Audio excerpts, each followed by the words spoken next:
नमः शिवाय। प्रिय श्रोताओं, आज के इस वीडियो में हम सभी श्रवण करेंगे मंगला गौरी व्रत की बहुत ही पवित्र कथा। शास्त्रों में वर्णन मिलता है कि जो भी व्यक्ति मंगला गौरी के व्रत की कथा को सुनता है अथवा पढ़ता है या दूसरों को सुनाता है, उनका जीवन सुखमय हो जाता है। और जो भी कन्याएं मांगलिक है या फिर जिनका वैवाहिक जीवन सुखद नहीं है या जिन कन्याओं का विवाह नहीं हो पा रहा है या फिर किसी के पति या पुत्र पर किसी भी प्रकार का कोई भी संकट है, तो इस कथा को सुनने मात्र से ही दूर हो जाता है। इस कथा को सुनकर परिवार में सुख समृद्धि बनी रहती है। शास्त्रों में कहा गया है कि किसी भी व्रत को करने के साथ ही कथा का पाठ का श्रवण अवश्य करना चाहिए, अन्यथा वो व्रत अधूरा माना जाता है। तो आज हम सभी माता पार्वती की इस चमत्कारी कथा को सुनेंगे, जिससे सुनने वाले, कहने वाले और हुंकार भरने वाले के ऊपर माता पार्वती जगत जननी माँ गौरी का आशीर्वाद सदैव बना रहता है। इस कथा को सुनने से माताओं बहनों का सुहाग अखंड हो जाता है। स्वयं काल को भी अपना रास्ता बदलना पड़ता है, दुर्भाग्य सौभाग्य में बदल जाता है। और जो कालों की काल है, उन महाकाल की अर्धाग्नि उनकी व्रत कथा सुनने पर भला कौन सा काल कैसे नजर डाल सकता है। इसीलिए अपनी संतान और अपने पति की लंबी उम्र और सुख शांति के लिए माता पार्वती का ध्यान करते हुए बहुत ही भक्ति भाव से और श्रद्धा विश्वास के साथ इस कथा को सुनिए। प्रिय श्रोताओं, श्रावण मास के मंगलवार के दिन मंगला गौरी व्रत रखा जाता है, जो कि सुहागिन महिलाओं के लिए विशेषकर बहुत ही महत्वपूर्ण होता है। इस दिन महिलाएं व्रत रखती हैं और माता पार्वती की पूजा करती हैं। कहते हैं कि माता पार्वती और भगवान शिव की कृपा से अखंड सौभाग्य और सुख समृद्धि का आशीर्वाद मिलता है और भक्तों की हर मनोकामनाएं पूरी होती है। प्रिय श्रोताओं, अब आप श्रवण कीजिए मंगला गौरी की व्रत कथा। पौराणिक कथा के अनुसार किसी गांव में एक व्यापारी अपनी पत्नी के साथ बड़े ही सुख से रहा करता था। उसे धन दौलत की कोई कमी नहीं थी, वो बहुत ही खुशहाल जिंदगी बिता रहा था। लेकिन उस व्यापारी को केवल एक ही दुख था कि उसकी कोई संतान नहीं थी। इसीलिए सारी सुख सुविधाएं होते हुए भी दोनों पति पत्नी खुश नहीं थे। फिर एक दिन की बात है कि उन व्यापारी के घर में एक साधु आए। व्यापारी ने उनका खूब आदर सत्कार किया और फिर उन्हें अपने दुख का कारण बताया। साधु ने व्यापारी की पत्नी को सावन में मंगलवार को की जाने वाली मंगला गौरी व्रत करने की सलाह दी, साथ में पूजा विधि के बारे में भी संपूर्ण जानकारी दी। इसके बाद व्यापारी की पत्नी ने श्रावण माह के पहले मंगलवार से ही मंगला गौरी का व्रत पूजन करना शुरू कर दिया।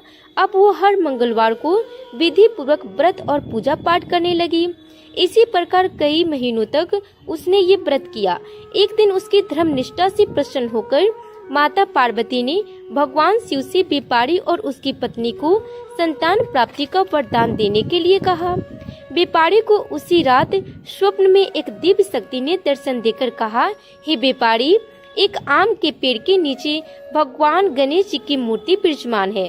तुम उस पेड़ से आम तोड़कर अपनी पत्नी को खिला देना, इससे तुम्हें संतान की प्राप्ति का सुख मिलेगा। व्यापारी ने अगले दिन सुबह उठकर अपनी पत्नी को इस सपने के बारे में बताया और वो उस आम के पेड़ को ढूंढने निकल पड़ा। बहुत देर तक ढूंढने के बाद आखिरकार व्यापारी को वो आम का पेड़ मिल ही गया, जहां भगवान गणेश की मूर्ति विराजमान थी। उसने आम को तोड़ने के लिए उस पेड़ पे पत्थर मारना शुरू कर दिया। पत्थर फेंकने से एक आम तो टूटकर नीचे गिर गया, लेकिन गलती से एक पत्थर जाकर भगवान गणेश जी की प्रतिमा को लग गया, जिससे भगवान गणेश जी क्रोधित हो गए और उन्होंने प्रकट होकर उस व्यापारी को श्राप देते हुए कहा, हे स्वार्थी मनुष्य, तूने अपने स्वार्थ के कारण मुझे चोट पहुंचाई। तुझे माँ पार्वती की कृपा से संतान की प्राप्ति तो होगी, लेकिन उसकी मृत्यु 21 वर्ष की आयु में हो जाएगी। ये सुनकर व्यापारी बहुत ही घबरा गया और वो घर वापस चला गया। उसने वो फल अपनी पत्नी को खिला दिया, लेकिन इस घटना के बारे में किसी को नहीं बताया। कुछ समय के बाद भगवान शिव और माता पार्वती के आशीर्वाद से व्यापारी और उसकी पत्नी को पुत्र प्राप्ति हुई, जिससे उन दोनों की खुशियां का ठिकाना नहीं रहा। लेकिन साथ ही साथ व्यापारी इस बात से भी चिंतित था कि उसका पुत्र अल्पायु होगा। देखते ही देखते वो बालक 20 वर्ष का हो गया और वो व्यापार में अपने पिता के साथ हाथ बटाने लगा। एक दिन घर लौटते समय वो व्यापारी पेड़ की छांव में तालाब के किनारे बैठकर अपने पुत्र के साथ भोजन करने लगा। तभी वहाँ कमला और मंगला नाम की दो कन्याएं कपड़े धोने के लिए आई और कपड़े धोते हुए आपस में बातें करने लगी। कमला ने मंगला से कहा कि मैंने इस सावन में प्रत्येक मंगलवार को मंगला गौरी व्रत रखने का निश्चय किया। देखते ही देखते वो बालक 20 वर्ष का हो गया और वो व्यापार में अपने पिता के साथ हाथ बटाने लगा। एक दिन घर लौटते समय वो व्यापारी पेड़ की छांव में तालाब के किनारे बैठकर अपने पुत्र के साथ भोजन करने लगा। तभी वहाँ कमला और मंगला नाम की दो कन्याएं कपड़े धोने के लिए आई और कपड़े धोते हुए आपस में बातें करने लगी। कमला ने मंगला से कहा कि मैंने इस सावन में प्रत्येक मंगलवार को मंगला गौरी व्रत रखने का निश्चय किया, इसीलिए तुम भी माता पार्वती को समर्पित ये व्रत अवश्य करना चाहिए। इससे माता पार्वती प्रसन्न होती हैं और आप पर उनकी कृपा दृष्टि बनी रहती है। इसे करने से मनोवांछित वर और अखंड सौभाग्य की प्राप्ति होती है। कमला की बात सुनकर मंगला भी इस व्रत को करने के लिए तैयार हो गई। दूसरी ओर व्यापारी ने दोनों कन्याओं के बीच का ये पूरा संवाद सुन लिया।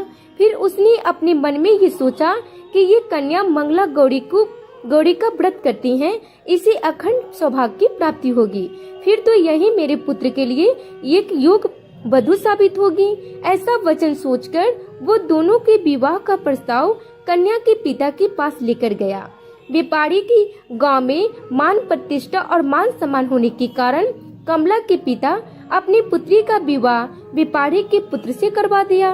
विवाह के बाद भी कमला विधि पूर्वक मंगला गौरी का व्रत रखना जारी रखी। इसके इस भक्ति भाव से प्रसन्न होकर माता पार्वती ने एक दिन उसे स्वप्न में दर्शन देती हैं और कहती हैं कि मैं तुम्हारी भक्ति भाव से अत्यंत प्रसन्न हूँ, इसीलिए तुम्हें अखंड सौभाग्य की प्राप्ति का वरदान देती हूँ। लेकिन तुम्हारा पति अल्प आयु है, इसीलिए अगले महीने मंगलवार के दिन एक सांप तुम्हारे पति के प्राण लेने आएगा।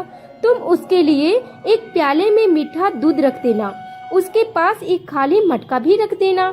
सांप दूध पीकर उस मटके में चला जाएगा और फिर तुम उस मटके को ऊपर से कपड़े से ढक देना। अगले मंगलवार को कमला ने माता पार्वती की बात मानकर एक प्याले में मीठा दूध रख दिया, पास में एक मटकी भी रख दी।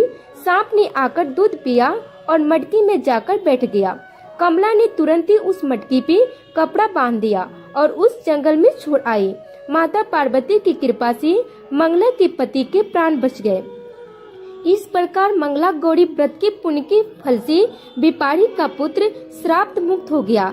जब सबने घर में इस चमत्कार के बारे में बताया तो सभी ने आश्चर्यचकित रह गए। इसके बाद व्यापारी और उसकी पत्नी ने अपने पुत्र और पुत्र वधू को आशीर्वाद दिया और पूरा परिवार सुखपूर्वक जीवन बिताने लगा। प्रिय श्रोताओं, तो आज की ये कथा समाप्त हुई। प्रेम से बोलिए मंगला गौरी मैया की जय, माता पार्वती की जय, भगवान शंकर की जय। श्रोताओं, आज की ये कथा आप लोगों को थोड़ा सा भी पसंद आया हो तो प्लीज वीडियो को एक लाइक जरूर कीजिएगा। चैनल पे नए आए हैं तो चैनल को सब्सक्राइब करके बेल आइकन को प्रेस जरूर कीजिएगा ताकि हर वीडियो की नोटिफिकेशन सबसे पहले आपको मिले। माता पार्वती और भगवान शंकर की कृपा से आपकी हर मनोकामनाएं पूरी होंगी। हर हर महादेव।